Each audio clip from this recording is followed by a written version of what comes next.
Assalomu alaykum hammaga. Qozog'iston Respublikasidamiz. Ko'zim tushgani qozoqlarda uylari. Xuddi mana shunday bo'ladi. Xo'sh, bugun burchaga o'tirishga kelganmiz. Menga eng qiziq bo'lgan narsa mana shu bo'riga ko'zim tushdi. Живой bo'rin so'yib olib kelib, mana shunday terlarini qotirib qo'ygan.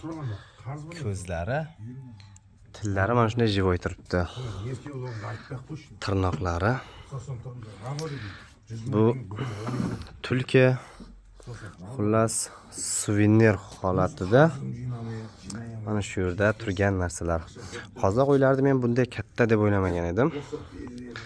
Hozir ko'rib va pishi hayron qoldim. Juda ham katta ekan. Eng kamida bir 30 odam sig'adi mana yerga. Xo'sh.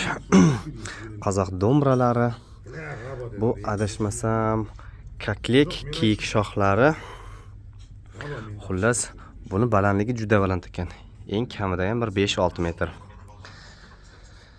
Xullas, qozoqlarning umumiy uylari bu.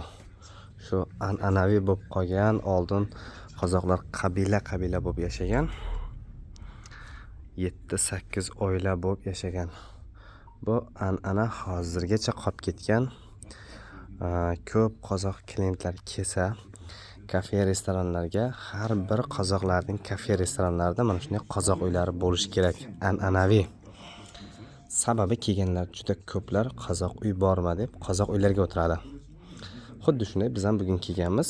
Hozir endi klientlar ketgan. Mana shunday o'tiribmiz. Nima deb o'ylaysizlar? Qozoqlar o'zini udumiga, an'anasiga sodiq xalq. Videoga bitta like bosib, kanalga podpisatsiya qo'yinglar. Hammaga rahmat. Sog' bo'lasizlar. Uzunluğu bak ya 25 bin, o